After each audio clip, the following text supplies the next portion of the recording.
এটাতে বঞ্চিত হয়েছে বাংলা, যেটা তারা অপেক্ষা করেছেন সেটা পাননি। বাংলা বঞ্চিত এই বাজেটে। আমরা জানি তৃণমূলের ছানির অপারেশনটা জরুরি, কিন্তু কানেও যে সমস্যা এটা আগে বুঝে উঠতে পারি। দুর্গাপুর, শিলিগুড়ি, ডানকুনি এগুলো কোথায়? মঙ্গল গ্রহে? এই বাজেট তো পশ্চিমবঙ্গকে আরো বিকশিত করার বাজেট, কিন্তু এটা হবে না। আসল বাজেট হবে যেটা, সেটা হবে মে মাসে এই সরকারটাকে বিসর্জন দেওয়ার পর বিকশিত ভারতের সঙ্গে বিকশিত পশ্চিমবঙ্গের বাজেট। পুরোটা শুনলেন আপনি? দেখুন, আমি তো পশ্চিমবঙ্গবাসী।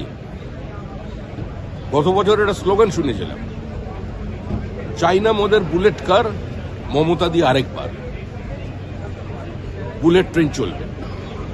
বঞ্চিত, অবহেলিত, উপেক্ষিত উত্তরবঙ্গ থেকে বুলেট কার, শিলিগুড়ি থেকে বারাণসী, বারাণসী থেকে দিল্লি, আরেকটা নতুন ফ্রেট করিডোর ডানকুনি থেকে। এই বাজেট দূরদর্শিতার বাজেট। এই বাজেট শিল্পের সুস্থ প্রতিযোগিতা নিয়ে আসে। এই বাজেট কৃষি এবং শিল্পের সমন্বয়ের বাজেট। এই বাজেট মেধাকে মর্যাদা দিয়ে প্রতিভার বিকাশ করার বাজেট। এই বাজেট স্টার্টআপের বাজেট। এই বাজেট সমাজের পিছিয়ে পড়া প্রান্তিক মানুষের চোখের জলের হিসাব নেওয়ার বাজেট।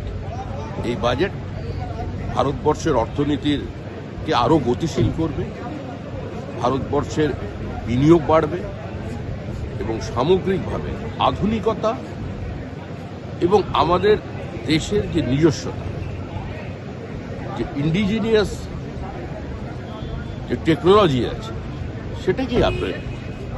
এই বাজেট নিঃসন্দেহে রপ্তানি বাড়াবে। দাদা, তৃণমূল কংগ্রেস